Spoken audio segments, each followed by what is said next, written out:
Muito bom, o texto que nós vamos estudar agora é Lucas capítulo 5. Então te convido a abrir a sua Bíblia em Lucas capítulo 5.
Já anuncio os versículos que nós vamos estudar, mas quero fazer um exercício de imaginação com você aqui. Quando você está doente, a quem você procura? Curandeiro, médico. E onde está o médico? No hospital, ok. Agora imagine que você está doente e quando você chega no hospital, os funcionários, desde a portaria até a triagem, os funcionários olham para você e dizem assim: não, aqui você não pode entrar. Você está muito doente. A gente não tolera gente doente como você. Você não é bem-vindo aqui. A gente quer gente saudável no hospital. Então, por favor, saia daqui. O que fazer numa situação assim? Aonde você vai? O que você precisa é do médico que está lá dentro, mas as pessoas não permitem que você fique lá dentro do hospital. Essa cena pode parecer exagerada, mas eu fico muito triste em dizer que ela acontece bem mais do que nós imaginamos. E até mais do que nós gostaríamos de admitir. Não em hospitais. Às vezes isso acontece em hospitais, que oferecem socorro físico para as pessoas. Mas isso acontece muito em lugares onde as pessoas deveriam encontrar cura para suas almas. Eu estou falando da igreja, da casa de Deus, do povo de Jesus. O texto de hoje mostra para nós que muitas vezes nós nos parecemos com esses funcionários aparentemente saudáveis, que barram, querem impedir, querem atrapalhar que os doentes se aproximem do médico dos médicos, que é Jesus Cristo. Como assim? Lucas capítulo 5, versículo 27 até 32. Acompanhe comigo a leitura. Lucas 5, 27 a 32.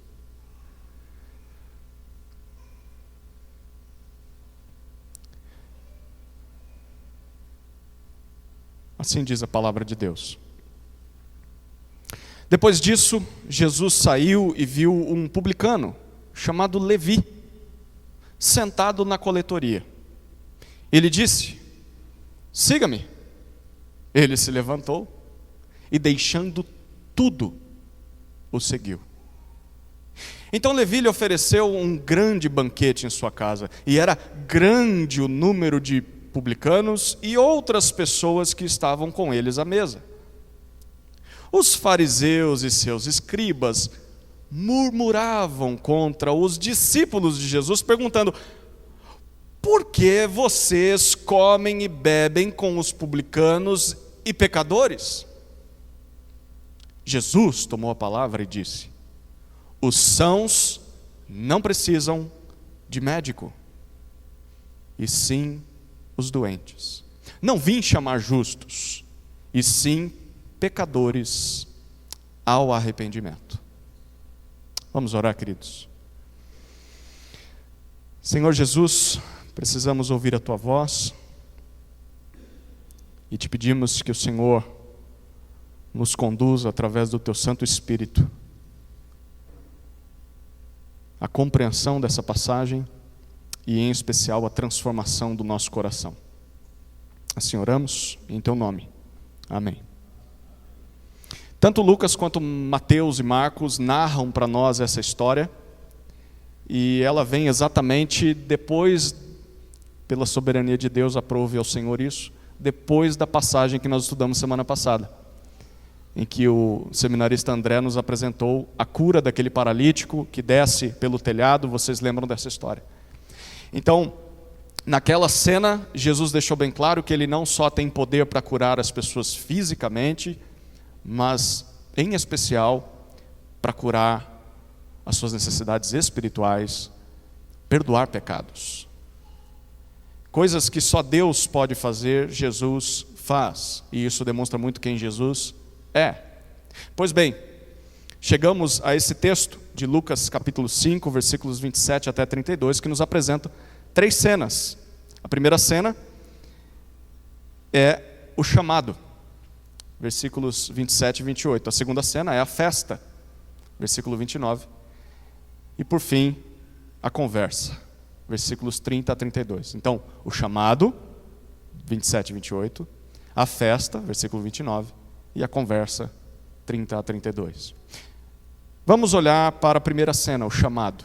Olhe comigo novamente o versículo 27 e o versículo 28. Depois disso, Jesus saiu e viu um publicano chamado Levi, sentado na coletoria. Ele disse: siga-me. Ele se levantou e, deixando tudo, o seguiu. O texto nos diz que quando Jesus sai daquela casa onde ele curou aquele paralítico, ele começa a caminhar até que encontra um publicano. Esse publicano está sentado na coletoria, o nome dele é Levi. Pelos outros evangelhos nós descobrimos que ele é Mateus, provavelmente ele se chamava Mateus Levi. Mateus é o apóstolo, um dos 12, que escreveu o primeiro evangelho que nós temos na nossa Bíblia. Pois bem, quem era um publicano e o que era a coletoria? O publicano era uma espécie de funcionário público, a raiz da palavra é a mesma, né? Ele trabalhava para o Império Romano, ele era um judeu que cobrava impostos do seu próprio povo para os romanos que dominavam o povo de Israel naquela época. Então o acordo com Roma era o seguinte: o publicano tinha que cobrar um valor específico de imposto do cidadão que vivia no território de Roma, e o salário do publicano era ele quem fazia. Então assim, ele cobrava o que Roma queria e ficava à vontade para cobrar o que ele quisesse para o seu salário pessoal. Então era comum você ver um publicano enriquecendo muito fácil, porque ele cobrava o que ele queria do povo dele. Por isso, o publicano era alguém muito mal visto pela maioria do povo ali naquela época. Primeiro, ele era considerado como um traidor, porque ele trabalhava para o inimigo. Ele tinha nascido dentro de Israel, mas trabalhava para o inimigo, cobrando imposto do seu próprio povo. Segundo, ele era mal visto porque ele era encarado como alguém desonesto, porque a maioria dos publicanos cobrava mais do que devia, extorquia o seu próprio povo. E em terceiro, ele era mal visto porque ele era considerado impuro. Ele lidava com os romanos e com os gentios, ele cobrava imposto de todas as pessoas. Então ele era não só considerado traidor, mas desonesto e impuro. Pois é, Levi é um publicano. Levi é um publicano. A coletoria ficava à beira da estrada, principalmente nos encontros de estradas, e funcionava mais ou menos assim, era como um pedágio, viu, Deri? Deri trabalha no pedágio, então era um pedágio que ficava lá e de tempos em tempos o cidadão precisava ir até a coletoria para pagar os seus impostos. Não vinha atrás dele a receita, né? O leão não vinha atrás dele, ele tinha que ir até o leão, porque senão era risco de morte. Então você ia de tempos em tempos com aquela cara feliz, né? Tendo que pagar o seu imposto? Claro que não. Você ia ter que encontrar com um publicano morrendo de raiva e ainda ter que pagar valores exorbitantes. Pois bem, Levi está ali, sentado, as pessoas estão indo até ele, mas naquele dia uma pessoa diferente o encontra. Nada mais, nada menos do que Jesus. E o que Jesus está fazendo ali? Não é para pagar imposto, talvez esse imposto tenha sido pago em outra ocasião, ele tinha que pagar também. Mas Jesus simplesmente diz para Levi: siga-me. Siga-me. Esse chamado, essa expressão, ela é muito especial para Lucas. Tanto é que nesse evangelho, Levi é o único dos 12 apóstolos que ouve essa frase de Jesus. É óbvio que todos eles ouviram, mas Lucas registra apenas o de Levi. Parece que Lucas quer que nós olhemos para Levi como um exemplo do que é ser chamado por Jesus, do que é seguir Jesus. Como é que Levi responde a esse chamado? O versículo 28 diz para nós, ele simplesmente se levanta, ele abandona o seu emprego, o seu ganha-pão, a coletoria, larga toda a papelada, todo o dinheiro que está lá e vai embora e começa a seguir Jesus imediatamente. Queridos, o que significa isso? O que significa ser chamado por Jesus e o que significa atender a esse chamado? Bom, talvez Levi não tivesse noção perfeita disso naquele momento, porém mais tarde ele teve a resposta completa. Acompanhe comigo algumas páginas à frente, no capítulo 9, versículo 23 desse evangelho. Lucas 9, 23. Daqui a pouco voltamos para o capítulo 5. Lucas 9, 23.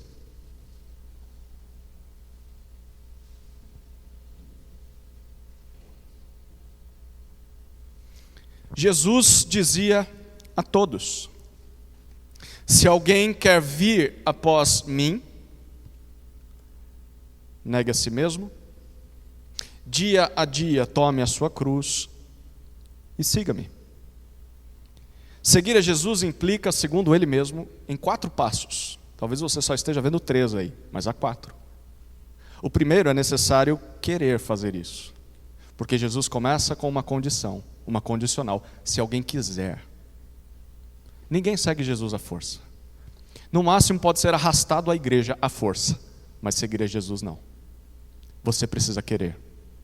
Segundo passo, você precisa negar a si mesmo, negar a sua própria vontade. Terceiro passo, você precisa tomar a sua cruz, estar disposto a sofrer por Jesus, para fazer a vontade de Jesus. E quarto, então, você imita Jesus. Você segue Jesus tão perto, a ponto de se tornar parecido com Ele. Essa é a primeira cena, o chamado que Jesus faz a Levi. Levi, que é um publicano, que atende pronta e imediatamente ao chamado de Jesus. O que nós podemos destacar do chamado de Levi? Eu quero apresentar 2 lições. A primeira é que em Jesus há esperança, até para as piores pessoas. Em Jesus há esperança até mesmo para as piores pessoas. Levi era um pária, era uma escória da sociedade. Ninguém queria ficar perto de Levi. Ninguém confiava em Levi. Talvez a gente pode imaginar que sequer ele mesmo acreditava em si. Talvez Levi já tivesse desistido de uma vida diferente. Como é que ele vai sair dessa vida? Como é que ele vai conseguir uma outra vida? Talvez nem Levi acreditava que era possível mudar, mas ainda assim Jesus vai até ele. Mesmo que Levi nunca tenha ido atrás de Jesus, Jesus, tendo a possibilidade de ir até quem ele quisesse naquela ocasião, ele vai atrás do coletor de impostos. Jesus sabia quem ele era. E talvez a principal pergunta na cabeça de Levi, em todo aquele momento que ecoava, que ressoava, seria: por que eu, Jesus? Por que eu? Por que não outros? Por que não religiosos? Por que não mestres? Por que não pessoas certinhas, pessoas corretas, pessoas honestas? Por que um vaso quebrado como eu? O que eu tenho para te oferecer, Jesus? Queridos, o chamado de Jesus oferece esperança até mesmo para as piores pessoas. Você já ouviu esse chamado? Como é que você respondeu a esse chamado? Jesus já veio até você e disse: siga-me. Como é que você lida com esse chamado? Você no mínimo deveria se perguntar: por que eu, Jesus? Por que não outros, Jesus? Por que eu? O que eu tenho para te oferecer, Jesus? Queridos, a maior surpresa desse chamado aqui não é Jesus chamar Levi, mas é Jesus chamar eu. É Jesus chamar você. Essa é a surpresa. Nenhum coração é tão perverso que não possa ser transformado por Jesus. A segunda lição que nós percebemos do chamado de Levi é que ao atender a esse chamado, o chamado de Jesus exige renúncia completa e imediata. Atender ao chamado de Jesus exige renúncia completa e imediata. Se você parar para pensar, Levi foi bem radical aqui. Levi abandonou a profissão de publicano de uma vez por todas, porque agora, uma vez que ele deixa aquela mesa, ele é um desertor, não há caminho de volta para ele. Roma não vai aceitá-lo mais, e nem a sociedade vai aceitá-lo. Mas a gente sabe que Levi também não quer isso. Levi encontrou algo muito melhor.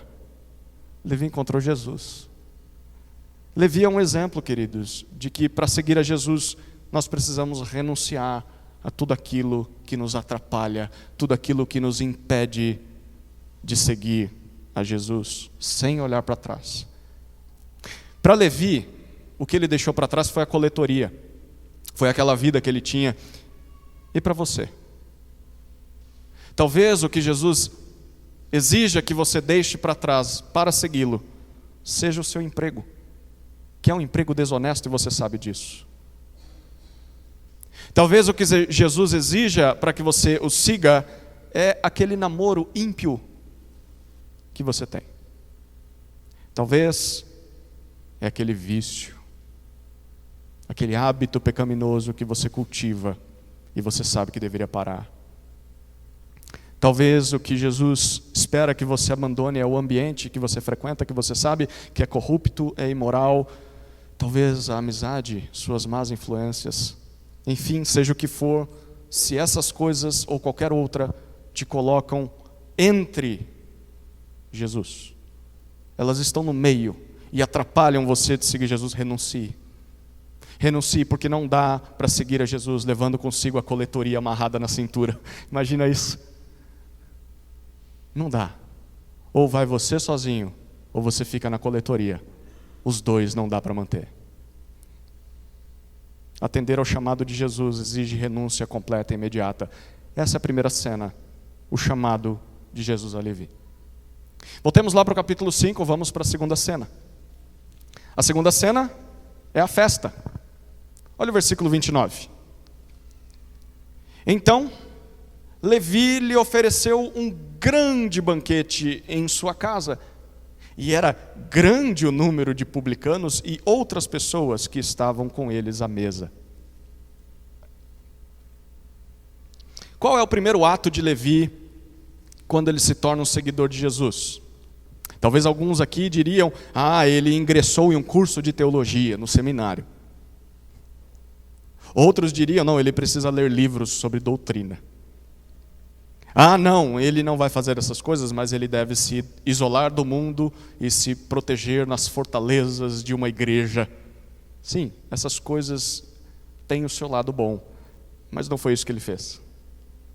O texto diz que Levi ofereceu um grande banquete para Jesus na sua própria casa.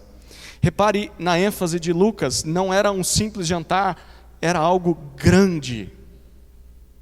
Essa palavra é a tradução da palavra grega mega, de onde nós trazemos também uma palavra mega para o português. No português bem popular era uma big de uma festa. Levi convidou Jesus para uma festa. E note o outro detalhe, na sua própria casa. Levi ficou tão feliz de se tornar discípulo de Jesus que ele quis levar Jesus para dentro do seu lar. E o lar é onde nós somos realmente quem somos. Fora de casa nós usamos muitas vezes máscaras, mas dentro de casa não dá para fingir. Dentro de casa nós somos quem realmente somos. E ele quer levar Jesus para lá. A transformação de vida de Levi não podia ser vista apenas no ambiente de trabalho, nem trabalho ele tem mais, mas não seria vista apenas na rua, não seria vista apenas nas relações externas, mas também e principalmente no ambiente doméstico. Se Levi mudou de vida, sabe quem vai perceber em primeiro lugar? Os seus, a sua família, nos seus relacionamentos mais íntimos. Se alguém segue a Jesus, os primeiros a perceberem isso serão os da sua casa. De nada adianta você fazer um monte de coisa na igreja, ser uma bênção para a vida das pessoas. O pastor dizer você é uma bênção para a vida da igreja, se na tua casa você continua tendo uma vida de ímpio, de nada adianta. A transformação vai começar lá, porque lá é quem você é de verdade. Se a sua vida não começou a ser transformada dentro de casa, então talvez não foi o chamado de Jesus que você ouviu, foi algum assovio por aí, mas chamado mesmo não. Perceba outro detalhe ainda no versículo 29. Levi não só queria Jesus para ele, mas Jesus convidou Jesus para entrar na sua casa. Levi quer Jesus para os outros também. Quem sabe talvez esse versículo 29 aí não seja o que você vai grifar agora, e era o que faltava na sua vida para você abrir a sua casa para um grupo de discipulado. O Levi abriu a sua casa para um grupo de discipulado, os discípulos estão lá, o mestre está lá. Por que você não abriu a tua ainda? Pois é, não é indireta não, é direta. Pois bem, Levi abriu a sua casa. E quem estava nessa casa? Bom, a gente sabe que além de Jesus e os seus outros discípulos, provavelmente a família de Levi que está lá, nós lemos que um grande número, de novo a palavra grande, de publicanos e outras pessoas. Grave essa expressão, porque nós voltaremos para ela em breve. Publicanos e outras pessoas. Essas pessoas se assentaram com Levi, com Jesus e os discípulos à mesa para participar daquele banquete que foi financiado por Levi. Eu quero que você perceba o que está acontecendo aqui. Levi era alguém mal visto. Ele não era querido pelas pessoas, pela sociedade, mas isso não significa que Levi não tinha amigos. Levi tinha amigos. Quem eram os amigos de Levi? Quem são os amigos das pessoas que não têm espaço na sociedade? Eles têm uma comunidade. Eles fazem parte de uma tribo. Quem faz parte desse povo? Bom, gente como eles, outros publicanos, pessoas parecidas, pessoas excluídas da sociedade. Você acha que só porque tem algumas pessoas ou muitas pessoas ao nosso redor que não têm espaço na sociedade, que eles vivem solitários? Eles fazem parte de uma tribo, pessoas como eles. Quem eram essas pessoas? Provavelmente gente que não se encaixava no formato organizado ou ordeiro daquela época. Talvez pessoas desprezadas pela maioria. Talvez pessoas de profissão e de caráter duvidosos. Talvez prostitutas, beberrões, viciados, até mesmo ladrões, traficantes, trazendo para os nossos dias de hoje. E quando Levi convida essa turma para a festa, o que Levi quer que aconteça? É óbvio. Levi quer que os seus amigos, com quem ele viveu tantas histórias de impiedade, Levi quer que esses homens, essas mulheres, também conheçam a Jesus. Se Jesus fez bem para Levi, por que eu não posso apresentar Jesus para os meus amigos? Por que eu não posso dividir Jesus com quem eu mais amo? Pois saiba que é esse exatamente o significado do nome Levi. Sabia disso? Levi significa aquele que está unido, ligado às pessoas. Ou, em outras palavras, Levi significa aquele que une as pessoas ao redor de si. Levi era um agregador. A presença de Levi atraía as pessoas, unia as pessoas ao redor dele.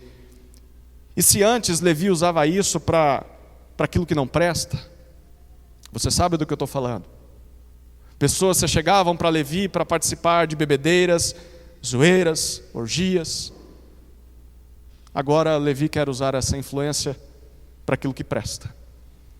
Para que através da vida dele, através dos bens dele, dos recursos que ele tem, da família que ele tem, as pessoas conheçam a Jesus. Essa é a segunda cena, a festa. A festa que Levi oferece para Jesus na sua casa, convida os seus amigos para conhecer Jesus. E essa festa nos ensina que ao seguir a Jesus, nós devemos abandonar o estilo de vida mundano, sim, mas não as pessoas que continuam vivendo naquele estilo de vida mundano. É claro que nós não vamos mais participar da bagunça com aquelas pessoas. Nós fomos separados para Deus. Vamos buscar a santificação, mas nós não podemos simplesmente cortá-los das nossas vidas. Nós devemos usar a nossa influência, agora uma influência positiva, de alguém que está seguindo Jesus, para atrair essas pessoas para Jesus. Eu quero que você pense muito honestamente comigo aqui. Aquelas pessoas estão acostumadas a vir nas nossas casas, e você a ir na casa delas. Essas pessoas estão acostumadas a conviver com você. Por que não usar esse contato? Por que não usar esse costume, esse hábito que vocês têm de se visitar, para que eles ouçam falar de Cristo? Os seus filhos brincam, são amigos. Você viaja, você passeia, você joga futebol junto com ele. Por que você não leva Jesus até essas pessoas através dessas coisas? Muitas vezes nós cortamos qualquer relação. Quem é que vai apresentar Cristo para essas pessoas? Nós precisamos lembrar disso. Ninguém é mais indicado para conhecer ou saber as necessidades das pessoas ao nosso redor. E ninguém é mais indicado para se comunicar com elas, alguém que elas vão ouvir mesmo, do que você. Sim, o seu pastor pode ir lá. O líder da igreja pode ir lá. O seu grupo pode ir lá na sua casa, pode tentar falar com o seu vizinho. Mas deixa eu dizer, quem eles mais ouvem é você. Principalmente se eles virem transformação de vida em você. Então fale você de Jesus para eles. Há um comentarista que diz assim: olha, um homem salvo nunca desejará ir para o céu sozinho. Se ele foi salvo, ele quer que outros vejam a Jesus, conheçam a Jesus e venham junto com ele para o céu. Deus quer te usar. Quer te usar entre as pessoas com quem você convive. Veja as pessoas com quem você convive como um campo missionário. E você é o missionário naquele lugar. Faça isso. Abra a sua casa, para que as pessoas possam vir e de você e dos seus a respeito de Jesus dentro da sua casa. Quando essas pessoas virem a transformação da sua vida, quem sabe talvez elas perguntem: o que foi que te mudou tanto assim? Você fazia certas coisas, você conversava conosco de outra forma, mas agora você está diferente. Eu não consigo identificar o que é, mas eu percebo que é diferente. O que foi capaz de produzir tamanha transformação? O que foi capaz de te mudar? Que droga nova é essa? Onde a gente encontra? Onde a gente compra? A gente quer desse negócio também. Quem sabe talvez não é esse momento que você vai poder dizer: não, não é droga não. Não é filosofia. Não é uma doutrina nova, não é uma religião nova. O que eu encontrei é outra coisa muito melhor do que essas coisas. Não, na verdade não é uma coisa, é uma pessoa. Eu encontrei alguém muito melhor do que tudo isso. Eu encontrei Jesus Cristo. Eu encontrei aquele que tem transformado a minha vida. Eu encontrei aquele que pode transformar a sua vida também. Queridos, usem suas influências para testemunhar de Jesus. Essa foi a segunda cena, a festa. Conhecê-lo. Chegamos à terceira cena, que é a conversa. Olha os versículos 30 até 32.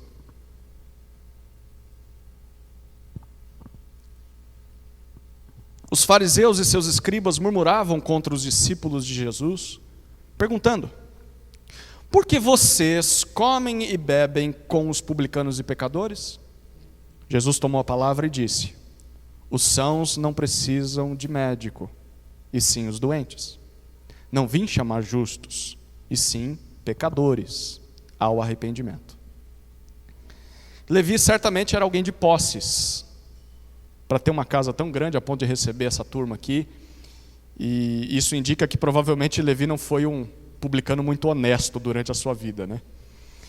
E como nós vimos nessa grande festa, estavam presentes ele, provavelmente a sua família, os seus amigos, que eram publicanos e gente parecida com eles, aos discípulos e Jesus, claro, mas também tem um quarto grupo aqui.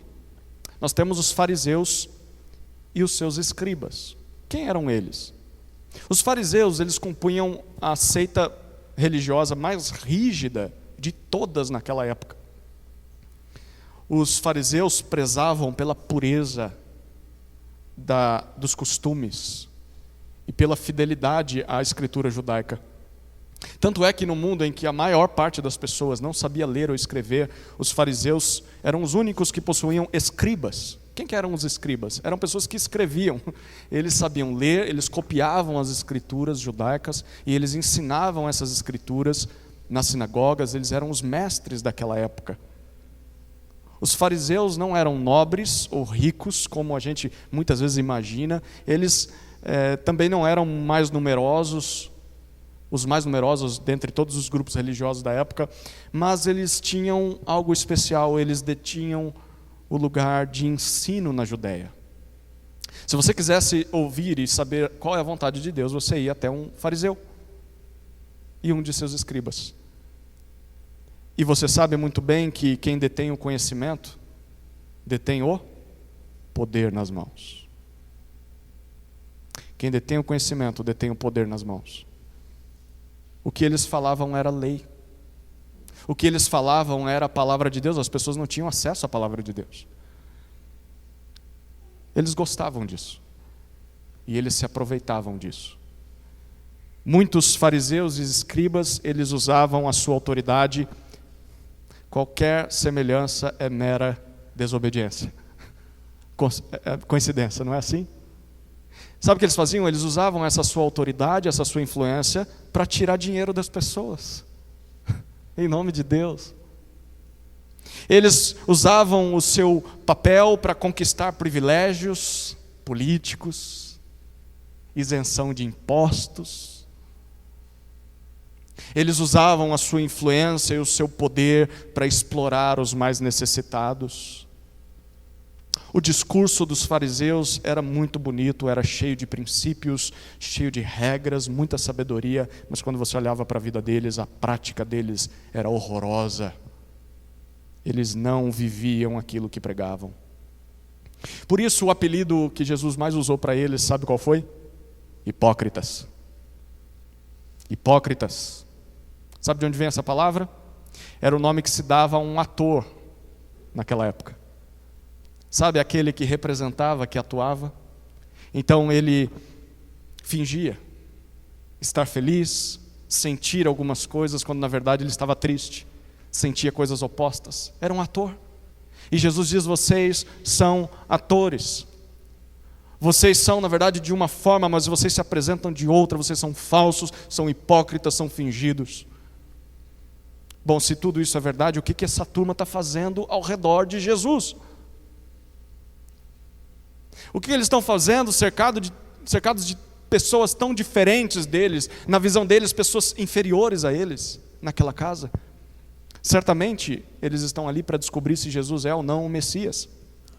Porque Jesus já fazia muitos milagres, pessoas estavam seguindo Jesus, multidões seguindo ele, e os boatos começaram a correr toda a Judéia. Então eles vieram lá de Jerusalém para ver o que está acontecendo. E eles estão observando, será mesmo que ele é o Messias? Todo mundo está dizendo, só que eu quero que você perceba no detalhe, eles estão na casa, eles estão junto com todos os outros, mas o texto não diz que eles estão à mesa com Jesus. Eles estão observando o que está acontecendo. Isso é muito importante. Na verdade, eles estão incomodados com o que Jesus está fazendo, mas eles não têm coragem de falar pessoalmente a Jesus o que os incomoda. Então o que eles fazem? Eles começam a murmurar. E murmurar com os discípulos de Jesus, contra os discípulos de Jesus. Interessante. Normalmente, quando alguém tem alguma questão contra Jesus, sobre o jeito que Jesus faz as coisas, dificilmente essa pessoa tem coragem de dizer isso para Jesus. Pega mal contrariar a Deus. Imagina falar isso abertamente: eu discordo de você, Deus, as coisas tinham que ser diferentes, Jesus. Então o que as pessoas normalmente fazem? Indivíduos insatisfeitos com Deus descontam, atacam, se voltam contra os seguidores de Jesus. Aqueles que estão tentando fazer a vontade de Jesus. Perceba o incômodo do legalista, do fariseu, dificilmente se torna um ataque direto. O fariseu não tem coragem de se expor. Porque se ele se expor, isso vai mostrar também a sua hipocrisia. Vai mostrar que ele também não consegue cumprir aquilo que ele exige. Então, o que o fariseu faz? Ele sempre vai preferir a indireta. Ele sempre vai tentar ser sorrateiro. Ele vai manifestar a sua insatisfação de forma velada. São comentários numa conversa, numa visita. São murmúrios, são piadinhas maldosas, formas de cutucar, mas nunca face a face. Os fariseus então perguntam para os discípulos: se Jesus é o Messias, por que é que vocês, perceba, coloca os discípulos também no meio do pacote, por que vocês comem e bebem com publicanos, e o versículo 30 diz, e pecadores? É como se eles estivessem dizendo: olha, Jesus não sabe que essa gente não presta? Será que ele é tão ingênuo assim? Ou na verdade, será que ele não é o Messias? Porque ele deveria estar lá no templo, lá em Jerusalém. Ele deveria estar em uma sinagoga, ele deveria estar falando com religiosos, ele devia estar falando com gente de bem, com gente que tem a vida certinha, gente que conhece a lei, gente que nunca matou, que nunca roubou. É com essas pessoas que Jesus devia estar. Ele não deveria estar na casa desse pecador, com esses pecadores. Ele deveria estar na nossa casa, conosco.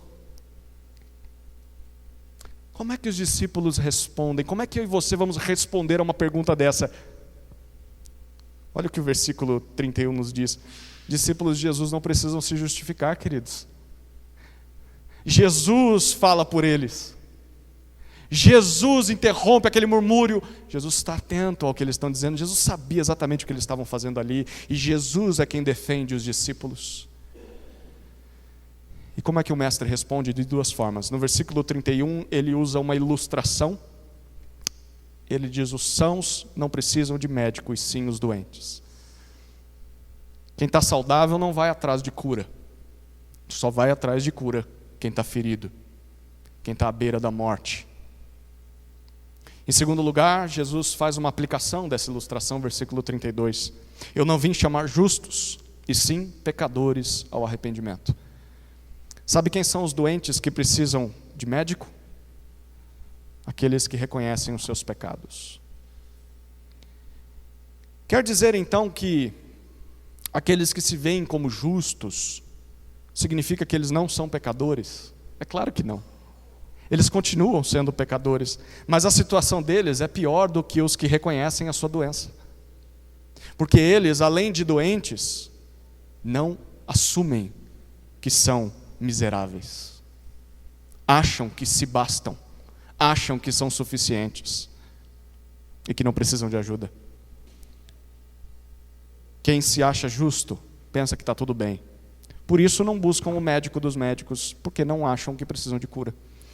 Essa é a terceira cena, a conversa. A conversa entre os fariseus e Jesus a respeito do tipo de pessoa a quem Jesus veio chamar. E nós não podemos continuar se não nos perguntarmos: quem nós somos nessa história? Quem você é nessa história? Quem eu sou nessa história? Será que eu me pareço mais com os doentes ao redor de Jesus? Aqueles que reconhecem a sua miséria, a sua necessidade de cura? Ou será que eu pareço mais com os fariseus e seus escribas, que julgam a si mesmos justos e saudáveis? Quer descobrir? Faça duas perguntas para si mesmo. A primeira pergunta: como é que você se vê? Como você se vê? Você se vê como alguém bom? Alguém justo? Alguém melhor que os outros? Não é um primor de beleza, né? Mas pelo menos não é como os outros. Você se vê como alguém que merece as bênçãos de Deus? Você se vê como alguém que não precisa da ajuda de ninguém, muito menos de Deus? Eu faço, eu aconteço, olha as coisas que eu conquisto, olha quem eu sou, olhe o meu caráter, olhe os elementos de bondade que há em mim. Se é assim que você se vê, você se parece muito com os fariseus, com os escribas. A segunda pergunta não é como você se vê, mas a segunda pergunta para descobrir quem você é como você vê as pessoas. Como você vê as outras pessoas? Lembra que eu falei que tinha uma expressão que a gente ia voltar para ela? Como é que os fariseus e escribas nomearam quem estava na casa de Levi? Lembra disso, versículo 30? Eles disseram: por que Jesus come com publicanos e pecadores? Você lembra como é que Lucas, e Deus que está inspirando Lucas, chama essas pessoas, vê essas pessoas? No versículo 29, Lucas disse que muitos publicanos e outras pessoas estavam ali. Deixa eu dizer uma coisa. Se ao olhar para as pessoas, a primeira coisa que você repara é nos pecados dessas pessoas, e classifica essas pessoas com base nos pecados que você identifica, e você coloca como se fosse uma tarja na sua testa, e toda vez que você as vê, você lembra dessa palavra: bêbado, imoral, viciado, desonesto, mentiroso, traidor, prostituta, prostituto.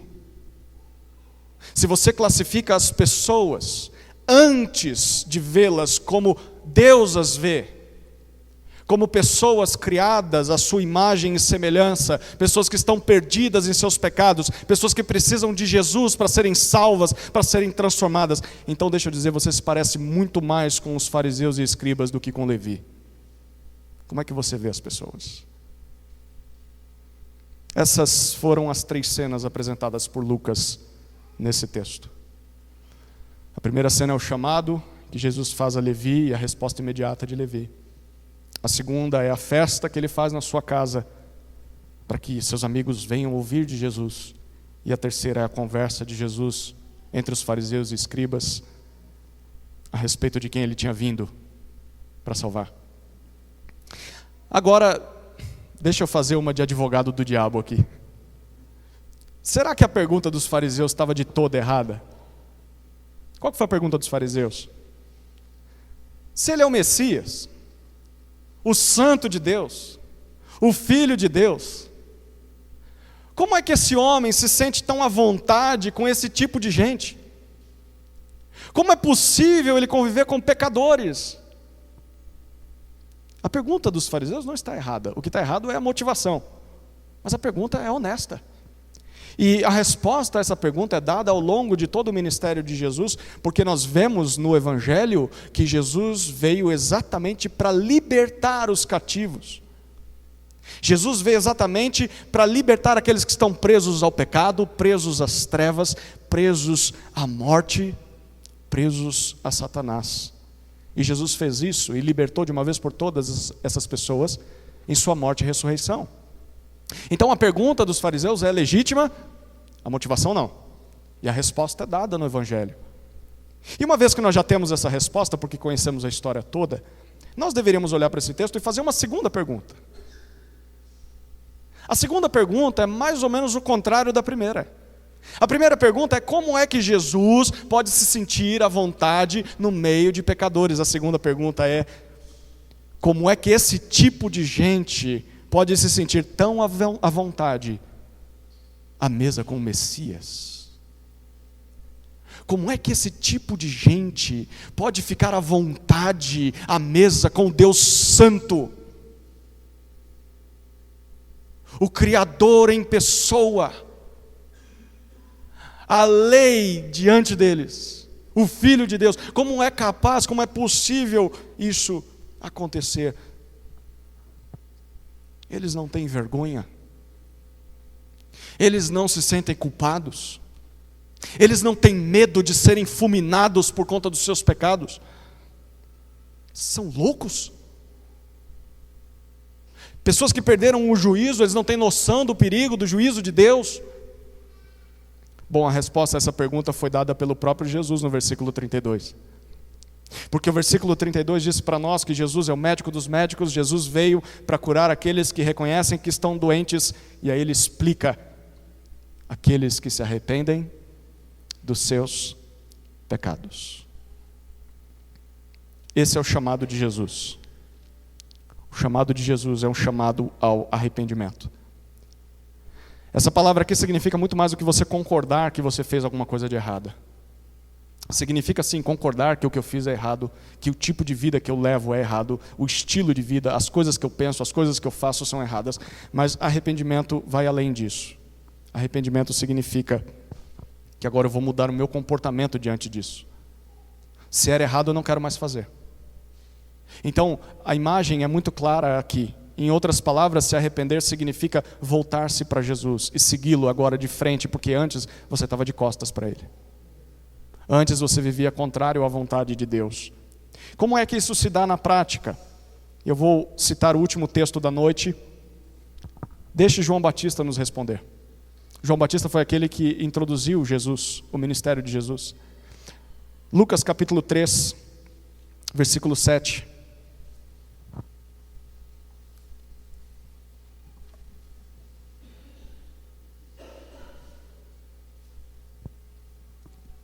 Lucas 3, de 7 a 14.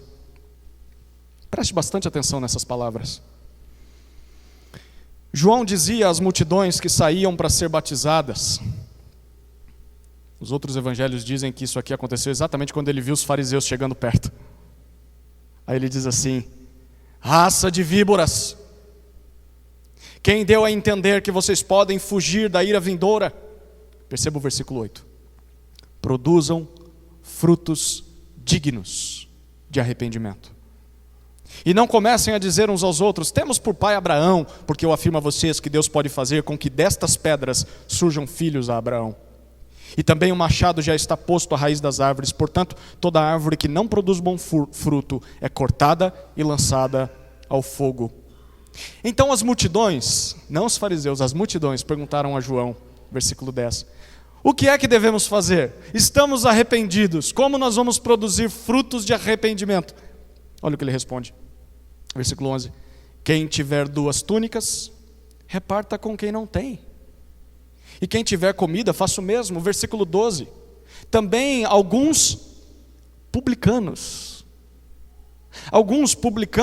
chegaram para ser batizados, arrependidos, e perguntaram a João: mestre, o que devemos fazer? João respondeu, versículo 13, olha lá: não cobrem mais do que o estipulado. Também soldados lhe perguntaram: e nós, que devemos fazer? E ele lhes disse: não sejam prepotentes, não façam denúncias falsas e contentem-se com o salário que vocês recebem. Arrependimento tem frutos próprios, queridos. Frutos que demonstram que, de fato, a partir de agora você quer viver para Jesus. Arrependimento é fazer o contrário do que você fazia antes de conhecer a Cristo, não mais o mal, mas agora o bem. E quer saber a razão que leva um pecador arrependido a se sentir tão à vontade à presença de Jesus, como esses pecadores da história de Levi, como os amigos dele? Porque o arrependimento é a condição para que pecadores sejam perdoados por Deus. Arrependimento é a condição para que pecadores sejam perdoados por Deus, por causa da morte e ressurreição de Jesus. É por isso que pecadores se sentem livres, se sentem à vontade à mesa com Jesus. É por isso que pecadores não mais têm culpa diante de Jesus, não mais têm medo de serem consumidos, porque são pecadores arrependidos que foram perdoados por Deus. A pergunta principal dessa noite, eu fiz várias perguntas aqui, mas não se esqueça dessa. Essa é a principal. Há espaço para pessoas assim no nosso meio?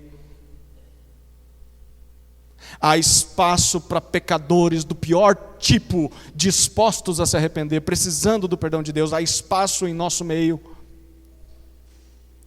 Se essas pessoas são bem-vindas à mesa com Jesus, será que elas são bem-vindas à nossa mesa, à nossa igreja?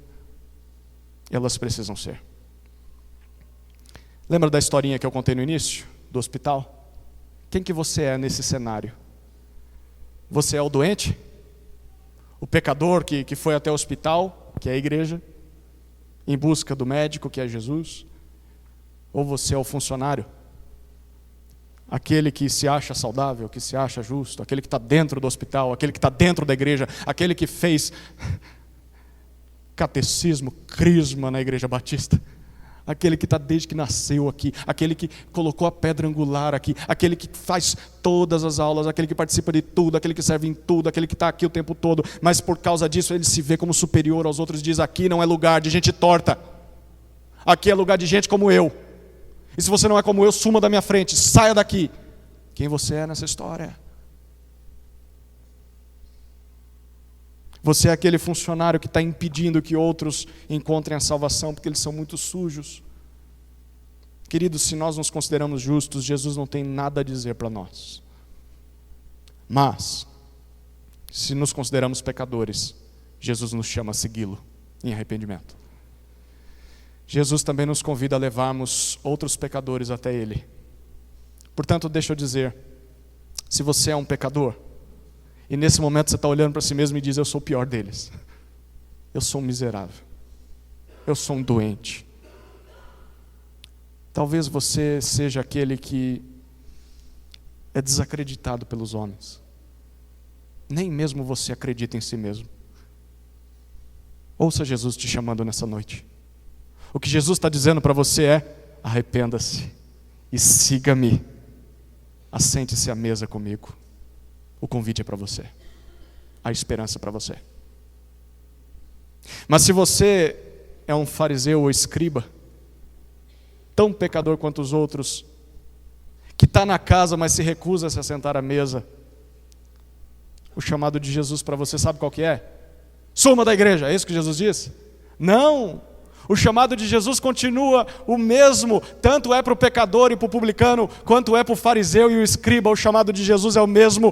Arrependa-se e siga-me, você também é bem-vindo à mesa. A mesa de Jesus é para o pecador arrependido, a mesa de Jesus também é para o fariseu arrependido. E talvez você é um fariseu que está se arrependendo hoje e está pedindo perdão, Senhor, me perdoa. Eu quero Jesus para mim também. Na mesa onde Jesus se assenta, há espaço para todo pecador que se arrepende, seja publicano, seja fariseu. O convite de Jesus não exclui ninguém. Então, se arrependa e se aproxime.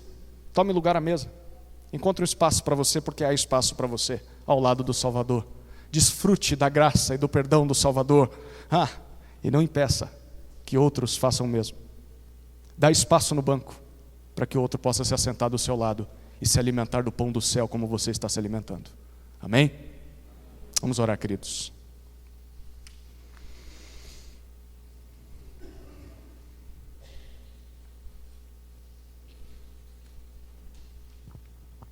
Querido Deus, te damos graças pela Tua palavra, graças por essa passagem tão rica e que expõe o nosso coração e nos ensina muito a respeito de quem o Senhor é e de como o Senhor nos vê. Tira de nós todo coração altivo, orgulhoso, arrogante, todo sentimento farisaico, legalista, que olha para as pessoas, classificando as pessoas. Dá-nos uma visão bíblica das pessoas. Dá-nos uma visão bíblica de nós mesmos. Que sempre haja espaço à mesa, nessa igreja, para pecadores arrependidos. E que nunca nos esqueçamos que nós também somos um destes. Um dia o Senhor nos encontrou na coletoria. Um dia o Senhor nos chamou a uma mudança de vida e ainda estamos em processo. Por que não o Senhor não pode fazer isso com outros? O Senhor pode, e o Senhor faz. Sejamos mais pacientes com aqueles que se achegam. Sejamos mais amorosos com os que se achegam. Possamos caminhar junto com eles, ajudando-os a lidar com o seguir a Jesus. De que vale sermos mais experientes, termos anos de jornada seguindo a Jesus, se não usamos isso para abençoar outras vidas? O nosso conhecimento bíblico, os nossos cursos teológicos, a nossa experiência no serviço, o nosso conhecimento sobre igreja. Usa essas coisas, Senhor, para que possamos discipular pessoas que estão se convertendo. Que essa igreja seja marcada, não pelo discurso do fariseu, mas pelo discurso de Jesus. Pecador, aqui é o seu lugar. Aqui nós vamos te ensinar a se arrepender, a encontrar perdão e transformação de vida. Assim oramos, Senhor, em nome de Jesus. Amém.